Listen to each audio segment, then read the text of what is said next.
इसके बाद हम चर्चा कर लेते हैं नॉर्मल रिएक्शन के ऊपर कि नॉर्मल रिएक्शन क्या होता है। ठीक है, नॉर्मल रिएक्शन कुछ नहीं है। देखो आपको एक बात पता है, ठीक है, आपने इतना तो क्लास 9 में पढ़ा ही है, ठीक है, कि अगर अगर इसके ऊपर सिर्फ नीचे mg लग रहा होता है या फिर सिर्फ नीचे ग्रेविटी लग रही होती तो सिर्फ एक ही फोर्स है, तो इसका मतलब तो ये कि ये जो मास है ये ग्राउंड फाड़ के नीचे चला जाना चाहिए था। सिंपल सी बात है। देखो जैसे कि मान लिया मेरे पास अब अभी हमारा ये कंप्लीट हो गया, ठीक है, अब हम इसके ऊपर आ गए नॉर्मल रिएक्शन के ऊपर। ठीक है, मान लो ये एक तरीके से हमारा मास है, ठीक है, इसकी मैंने कहा आप लोग थोड़ा सा इसको बता दो ग्रेविटेशनल फोर्स कहाँ लग रही है। ठीक है, तो आप लोगों ने क्या किया, ऐसे बना दिया। ठीक है, हाँ सर ये रही आपकी ग्रेविटेशनल फोर्स mg लग गया। ठीक है, ग्रेविटेशनल फोर्स लग गई।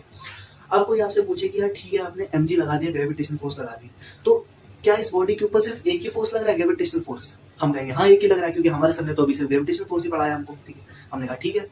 अगर इसके ऊपर सिर्फ mg फोर्स लग रहा है, सिर्फ एक ही फोर्स लग रहा है, मतलब बॉडी के ऊपर सिर्फ एक ही फोर्स लग रहा है, इसका मतलब बॉडी जो है ना उस पर एक ही फोर्स है नीचे की तरफ mg, और कोई फोर्स ही नहीं है ग्राउंड पे जो लग रहा है। ठीक है, इसका मतलब तो ये जो बॉडी है वो नीचे ग्राउंड फाड़ के चली जानी चाहिए थी, बॉडी जो है वो ग्राउंड फाड़ के नीचे चली जानी चाहिए थी, पाताल लोक में चली जानी चाहिए थी, ऐसे ऐसे ऐसे, क्योंकि उसके ऊपर तो एक ही फोर्स लग रहा है mg, उसको कोई ऊपर रखने वाला ही नहीं। ठीक है, तब इंट्रोडक्शन होता है हमारी अगली फोर्स का जिसका नाम है नॉर्मल रिएक्शन। ठीक है, नॉर्मल रिएक्शन कुछ नहीं है यार, देखो सिंपल सी बात है, कोई बॉडी अगर ग्राउंड पे रखी हुई है मास mg, ठीक है, तो उसके ऊपर अगर नीचे की तरफ mg लग रहा है ना, तो उसके ऊपर की तरफ एक नॉर्मल रिएक्शन नाम का फोर्स लग रहा है। ठीक है, कुछ समझे?